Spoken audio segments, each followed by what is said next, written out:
నమస్కారం, సుఖీభవకు స్వాగతం. ఈ రోజు సుఖీభవలో నిశ్శబ్దంగా చూపును కబళించే గ్లకోమా, పొడుగు వ్యక్తులకు క్యాన్సర్ ముప్పు ఎక్కువ, మైండ్ఫుల్ ఈటింగ్ అంటే ఏంటో తెలుసా, పిల్లల్లో టైఫాయిడ్ ఎందుకు ప్రమాదం, ఇంకా హెల్త్ టిప్. కంటి జబ్బుల్లో గ్లకోమాను అత్యంత ప్రమాదకరమైనదిగా చెప్పుకోవాలి. ఎలాంటి లక్షణాలు బయటకు కనిపించకపోవడంతో చాలా మందిలో ఇది ముదిరిపోయాకే బయటపడుతోంది. ఆసరికే చాలా మందిలో చూపు బాగా తగ్గిపోతుంది. ప్రపంచవ్యాప్తంగా 6 కోట్ల మంది, మన దేశంలో సుమారుగా 1,20,00,000 మందికి పైగా గ్లకోమాతో బాధపడుతున్నారని ఒక అంచనా. దీన్ని బట్టే గ్లకోమా ఎంత ప్రమాదకరమైందో అర్థం చేసుకోవచ్చు. నిశ్శబ్దంగా కంటి చూపును కబళించి శాశ్వత అంధత్వాన్ని తెచ్చిపెట్టే గ్లకోమా గురించిన మరిన్ని వివరాలను ఇప్పుడు తెలుసుకుందాం. ఒక బుడగలోకి గాలి నింపితే ఏమవుతుంది? దాని సైజుకు తగ్గట్టు పెద్దదవుతుంది. బుడగ సైజుకు మించి గాలిని నింపటానికి ప్రయత్నిస్తున్న కొద్దీ లోపల గాలి ఒత్తిడి పెరిగిపోతుంది. చివరికి బుడగ ఢామ్మని పేలిపోతుంది. ఒత్తిడి పెరిగితే బుడగలోనే కాదు, మన అవయవాల్లోనూ ఇలాంటి పరిస్థితే ఎదురవుతుంది. మన కంట్లో కనిపించే గ్లకోమా అలాంటిదే. గ్లకోమా మొదలైనప్పుడు కంట్లో ఒత్తిడి పెరుగుతుంది. దీంతో కంటి నిండా నీటి కాసులు పుట్టుకొస్తాయి. ఈ కారణంగానే గ్లకోమాను నీటి కాసుల వ్యాధి అని కూడా పిలుస్తారు. గ్లకోమాతో పెద్ద చిక్కేమిటంటే ఇది మొదలై పూర్తిగా ముదిరిపోయే వరకు కనుక్కోవటం కాస్త కష్టంగానే ఉంటుంది. గ్లకోమా అని తెలుసుకునేసరికే చూపు చాలా వరకు మందగించిపోతుంది. ఒక్కోసారి పూర్తిగా చూపు పోయే ప్రమాదము ఎదురవుతుందని చెబుతారు డాక్టర్లు. కంట్లో ప్రెషర్ పెరిగినప్పుడు అది నరం పైన ప్రభావం చూపి డ్యామేజ్ కాజ్ చేస్తూ ఉంటుంది. దీన్నే గ్లకోమా అని అంటాము. మన బాడీలో బ్లడ్ ప్రెషర్ అనేది ఎలా అయితే బ్లడ్ వెజిల్స్లో ఉంటుందో కంట్లో కూడా ఇంట్రా ఆక్యులర్ ప్రెషర్ అనేది ఉంటుంది. ఇది పెరిగినప్పుడు మన చూపుకి సంబంధించిన నరం ఏదైతే ఉంటుందో దాని మీద ప్రభావం చూపి విజువల్ ఫీల్డ్, మనం నేరుగా చూస్తుంటే చుట్టుపక్కల ఉన్నది కూడా విజువల్ ఫీల్డ్ అని అంటాము. నేరుగా చూస్తుంటే పెరిఫెరల్ ఫీల్డ్ కూడా మనకి మామూలుగా కనిపిస్తూ ఉండాలి. గ్లకోమాలో ముందుగా ఈ పెరిఫెరల్ ఫీల్డ్ అనేది ఇన్వాల్వ్ అవుతుంది. ఇలా డ్యామేజ్ అయినప్పుడు ఇర్రివర్సిబుల్ విజువల్ లాస్, అంటే ఈ గ్లకోమా వలన ఒక్కసారి తగ్గిన చూపు ఏదైతే ఉంటుందో మనం ఏం చేసినా కూడా, ఎంత ట్రీట్మెంట్ ఇచ్చినా కూడా మనం తిరిగి తీసుకురాలేము. ముఖ్యంగా గ్లకోమాని ఓపెన్ యాంగిల్ గ్లకోమాగాను, క్లోజ్డ్ యాంగిల్ గ్లకోమాగాను విభజిస్తాము. ఈ కంట్లో నీరు ఏదైతే ఉంటుందో దాన్ని ఏక్వియస్ అని అంటాము. ఈ ఏక్వియస్ కంట్లోనే ఉత్పత్తి అయ్యి సర్క్యులేషన్ అయిన తరువాత యాంగిల్ అనే ద్వారం నుంచి బయటికి వెళ్ళిపోతుంది. ఈ యాంగిల్ అనేది సన్నగా లేకపోతే మూసుకుపోయి ఉన్నప్పుడు నీరు అక్కడే ఉండిపోయి కంట్లో ప్రెషర్ అనేది పెరుగుతుంది. దీనిని క్లోజ్డ్ యాంగిల్ గ్లకోమా అని అంటాము. ఒకవేళ ఈ నీరు బయటికి వెళ్ళే దారి తెరుచుకొని ఉన్నప్పుడు ప్రెషర్ ఎక్కువగా ఉంటే దానిని ఓపెన్ యాంగిల్ గ్లకోమా అని అంటాము. రెండోది వచ్చేసి ప్రైమరీ గ్లకోమా, సెకండరీ గ్లకోమా. ఈ ప్రైమరీ గ్లకోమాకి ప్రత్యేకంగా ఏ కారణము ఉండదండి. కంటి తత్వం వలనే ఓపెన్ యాంగిల్ కానీ క్లోజ్డ్ యాంగిల్ గ్లకోమా కానీ రావచ్చు. దీనిని ప్రైమరీ గ్లకోమా అని అంటాము. సెకండరీ గ్లకోమాకి వచ్చేసరికి ఏదో ఒక కారణం ఉంటుంది. గ్లకోమాకి షుగర్ వలన, బీపీ వలన, రక్తనాళాలు పెరిగి నియోవాస్కులర్ గ్లకోమా కావచ్చు, లేదంటే దెబ్బ తగిలి ట్రామాటిక్ గ్లకోమా కావచ్చు, కంట్లో సూడో ఎక్స్ఫోలియేషన్ ఉండడం వలన కూడా సెకండరీ గ్లకోమా అనేది రావచ్చు. మన కన్ను చాలా సంక్లిష్టమైన నిర్మాణం. మనకు పూర్తిగా కనిపించని కంటి నిర్మాణాన్ని ఒకసారి పరిశీలిస్తే ముందు వైపు కార్నియా, మధ్యలో లెన్స్, వెనుక వైపు రెటీనా, చివరగా వీటన్నిటినీ కలుపుతూ దృష్టి నాడి. ఇది మన కంటి నిర్మాణం. మనకు ఏది కనిపించాలన్నా ఈ 4 భాగాల మధ్య సమన్వయం చక్కగా ఉండాలి. ఇక కంటి చూపు స్పష్టంగా ఉండాలి అంటే కన్ను మొత్తం స్పష్టంగా, పారదర్శకంగా ఉండాలి. అలాగే ఉంటుంది కూడా. కంట్లో గ్లకోమా మొదలైన తొలి దశలో అనుమానిత లక్షణాలేవి పెద్దగా కనిపించవు. కానీ నిశితమైన పరిశీలన ద్వారా కొన్ని లక్షణాల్ని మనం పసిగట్టవచ్చు. పక్క చూపు తగ్గటం, లైటు ఉన్నవైపు చూస్తే కంట్లో వలయాలు కనిపించటం, కన్ను తరచూ ఎరుపెక్కడం, అప్పుడప్పుడు కంట్లో నొప్పిగా అనిపించటం, ఇవన్నీ గ్లకోమాని పట్టి చెప్పే ఆనవాళ్లే అంటారు డాక్టర్లు. గ్లకోమాని మేము సైలెంట్ థీఫ్ ఆఫ్ సైట్ అని అంటామండి. అంటే నిశ్శబ్దంగా వచ్చే శత్రువు. ఎందుకంటే గ్లకోమా ఉన్నట్టు అడ్వాన్స్డ్ స్టేజెస్లో తప్పితే పేషెంట్స్ కనిపెట్టలేరు. ఇందాక చెప్పినట్టు ఫీల్డ్ ఆఫ్ విజన్, మనము ఏదైతే ఎదురుగా చూస్తూ ఉంటామో దానిని సెంట్రల్ ఫీల్డ్ ఆఫ్ విజన్ అని అంటాము. అది చూస్తూ ఉండగానే పక్కన కూడా ఏం జరుగుతుందో మనకి తెలుస్తుంది. దీనిని పెరిఫెరల్ ఫీల్డ్ ఆఫ్ విజన్ అని అంటాము. గ్లాకోమాలో మొట్టమొదటిగా ఈ పెరిఫెరల్ ఫీల్డ్ అనేది క్రమేణా మెల్లగా సంవత్సరాల కొద్దీ తగ్గుతూ వస్తుంది.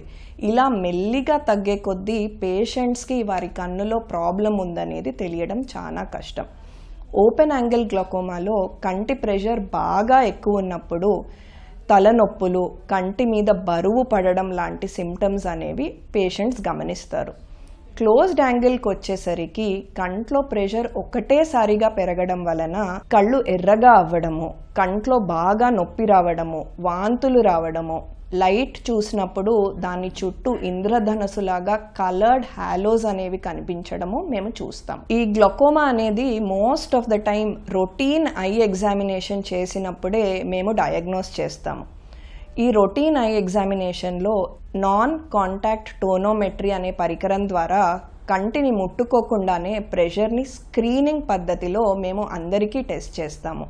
ఇలా ప్రెషర్ ఎక్కువ ఉన్నవారికి లేదా కన్ను పరీక్షించిన తరువాత కొంచెం ప్రెషర్ ఎక్కువ ఉన్నవారికి, గ్లకోమా లక్షణాలు ఉన్నట్టుగా డౌట్ ఉన్నవారికి డీటెయిల్డ్ గ్లకోమా ఇవాల్యుయేషన్ చేస్తాము.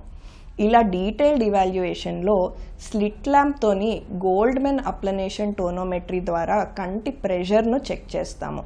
అలానే గోనియోస్కోపీ అనే ఇన్స్ట్రుమెంట్తోని ఈ నీరు బయటికి వెళ్ళే దారి తెరుచుకొని ఉందా, మూసుకొని ఉందా అనేది మేము చూస్తాము.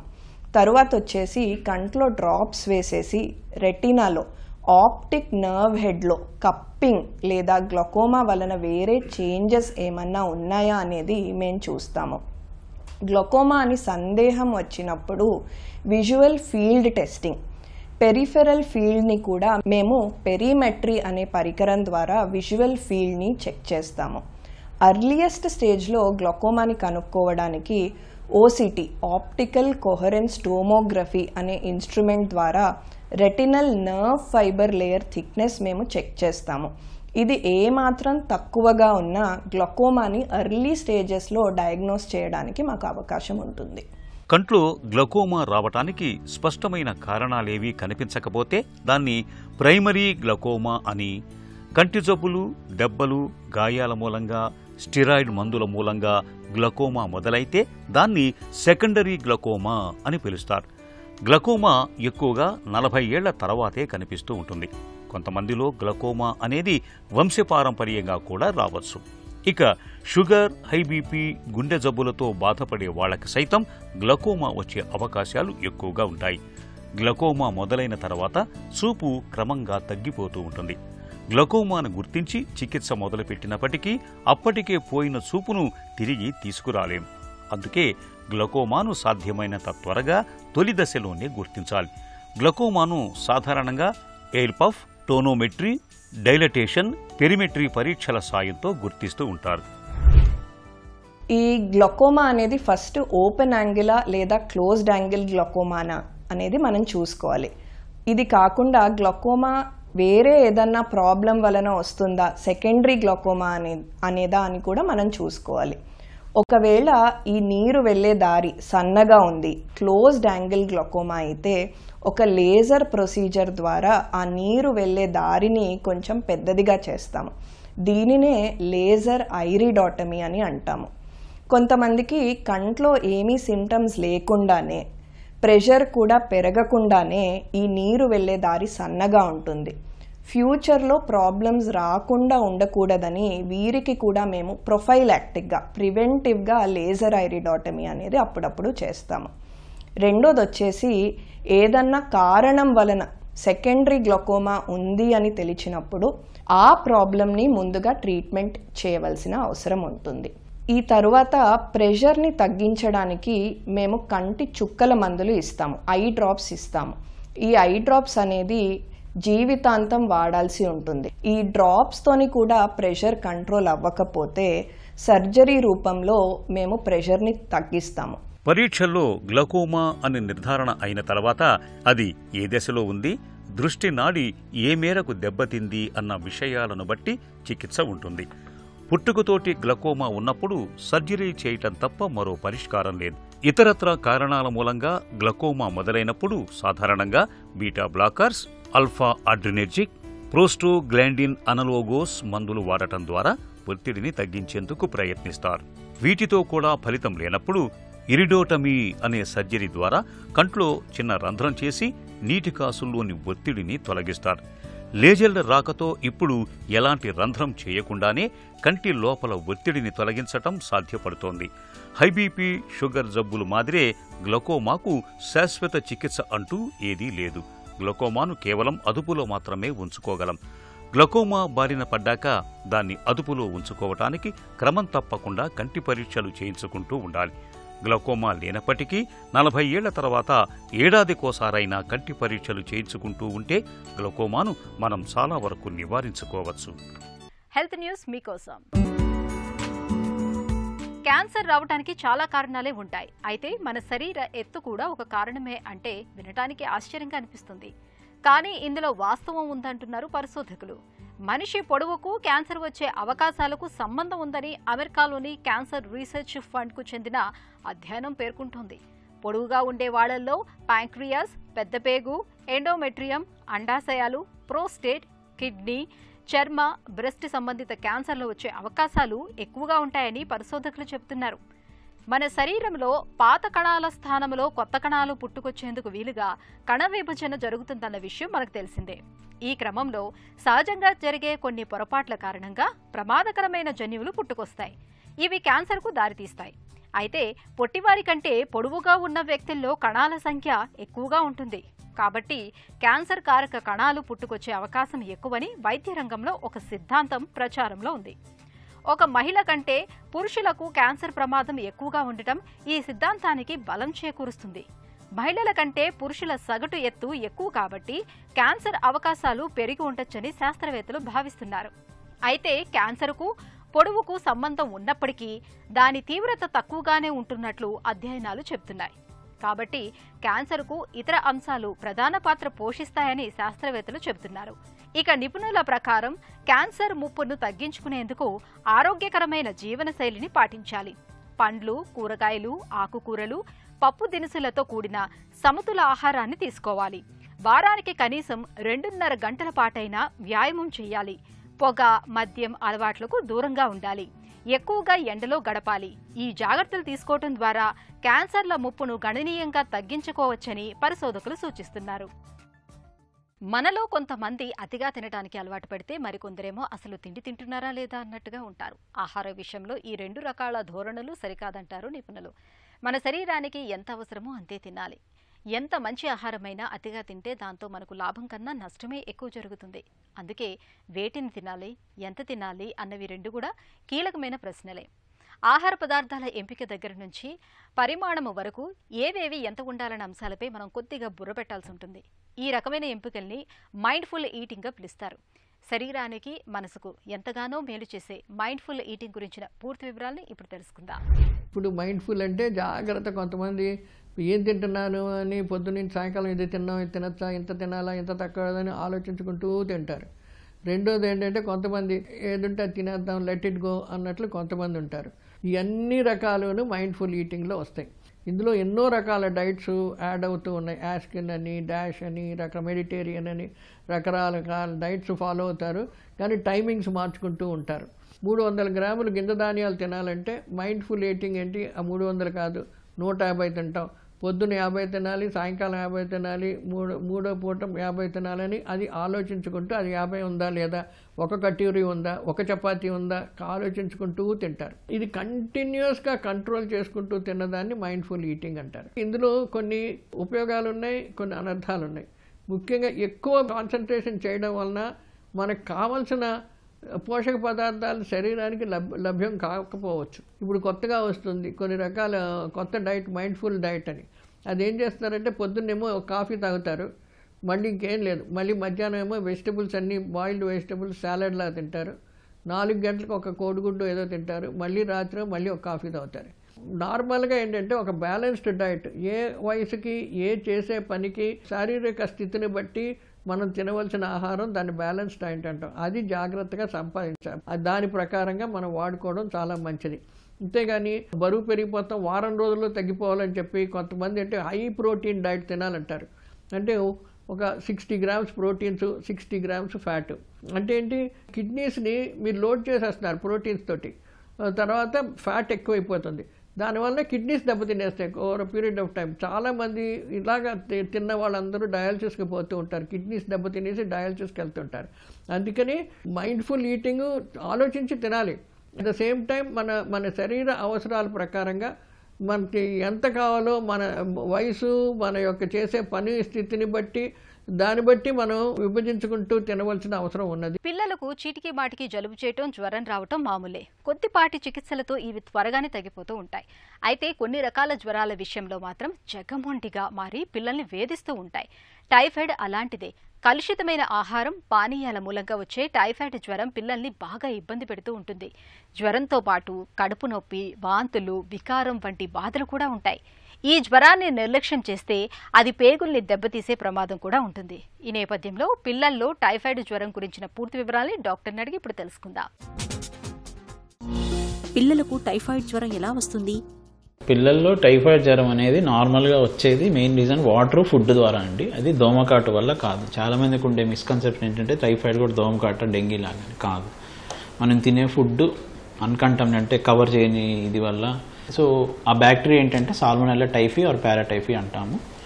సో క్లీన్ చేయని వెజిటబుల్స్, సరిగ్గా వండని ఇవి, సో వాటరు, లేదా ఇప్పుడు ఏదన్నా అన్క్లీన్డ్ టాయిలెట్స్కి వెళ్ళినా అక్కడ మనం సరిగ్గా హ్యాండ్ వాష్ చేసుకోకపోయినా కూడా మనకి it will spread through our body. Typhoid లక్షణాలు ఎలా ఉంటాయి? టైఫాయిడ్ లక్షణాలు అండి మామూలుగా ఏంటంటే జ్వరం అండి. సో జ్వరంలో కూడా ఏంటంటే హై గ్రేడ్ ఫీవర్స్ వస్తూ ఉంటాయి. అది కూడా ఏంటంటే ఇనీషియల్గా ఇప్పుడు మనకి వైరల్ ఫీవర్స్ అనుకోండి ఎలా ఉంటాయి, ఒక ఫీవర్ వచ్చినప్పుడు బాబు డల్ అయిపోతాడు, మళ్ళీ నార్మల్గా ఉంటాడు. బట్ ఏంటంటే టైఫాయిడ్ అలా కాదు. సో ఇనీషియల్గా day 1, day 2 100, 101 step ladder pattern అంట, అంటే నిచ్చెనలాగా. ఇనీషియల్గా 100, 101 తర్వాత 102, 103, 104 అలా హై గ్రేడ్ ఫీవర్స్ వస్తాయి. సో అవి ఏంటంటే మనకి పారాసెటమాల్ కూడా తగ్గదు.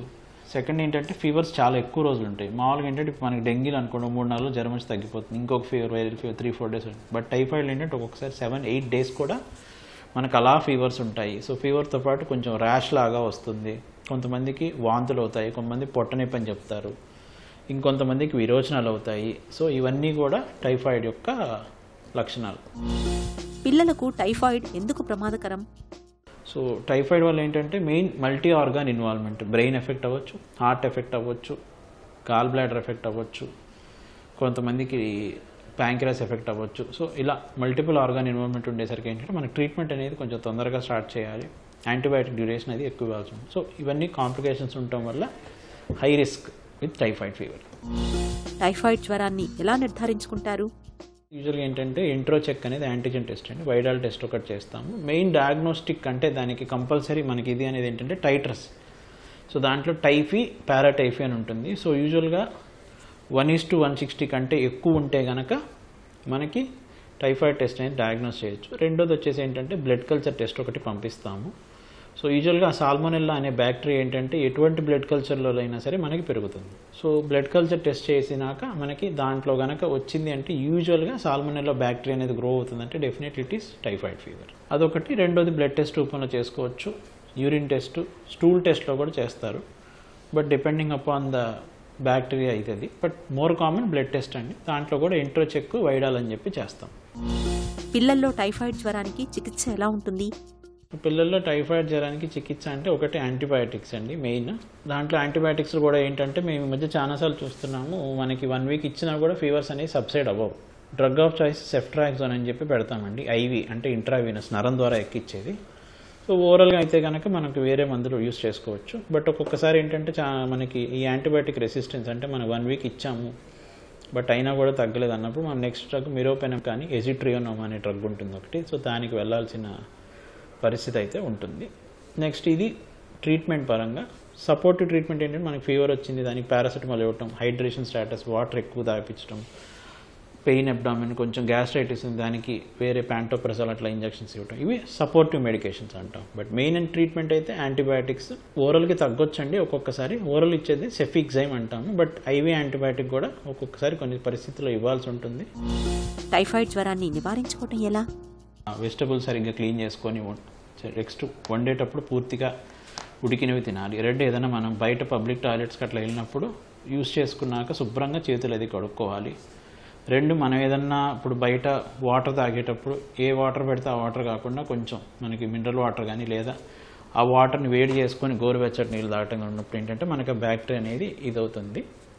రెండోది, ఫుడ్ కూడా మనం ఏంటంటే రోడ్డు మీద కవర్ చేయని పదార్థాలు లేదా మామూలుగా ఈ రోడ్ సైడ్ ఫుడ్ అలా తినకుండా అది అవాయిడ్ చేస్తే ఏంటంటే పిల్లలకి అట్లీస్ట్ కొంచెం ఇది ఉంటుంది. వ్యాక్సిన్స్ ఉన్నాయండి, టైఫాయిడ్ వ్యాక్సిన్స్. 1 year తర్వాత టైఫాయిడ్ వ్యాక్సిన్ అనేవాళ్ళు. సో ఇప్పుడు యాజ్ ఎర్లీ as 7th monthలోనే 8th monthలోనే వ్యాక్సిన్స్ ఇవ్వడం జరుగుతుంది. నెక్స్ట్ పాయింట్ ఏంటంటే వ్యాక్సిన్ ఇచ్చాము మాకు రాదా టైఫాయిడ్ అంటే, వ్యాక్సిన్ ఇవ్వడం వల్ల మనకు కొంచెం ప్రొటెక్షన్ ఉంటుంది. Definitely risk of typhoid will be very less. పిల్లలకు టైఫాయిడ్ సోకినప్పుడు సత్వరమే చికిత్స అందించాలి. చికిత్స ఆలస్యం అవుతున్న కొద్దీ అది మందులకు లొంగకుండా మొండిగా మారే ప్రమాదం ఉంటుంది. టైఫాయిడ్ జ్వరాన్ని నివారించుకోవటానికి సురక్షితమైన నీరు, ఆహారం కలుషితం కాకుండా చూసుకోవటం చాలా ముఖ్యం. ఒక చిన్న చిట్కా మీకోసం. మెదడు చురుకుగా పనిచేయటానికి నానబెట్టిన బాదం పొడికి కొద్దిగా యాలకుల పొడి, కొంచెము పటిక బెల్లాన్ని కలిపి నిత్యం తీసుకుంటూ ఉండండి. మెదడు బాగా చురుకుగా పనిచేస్తుంది.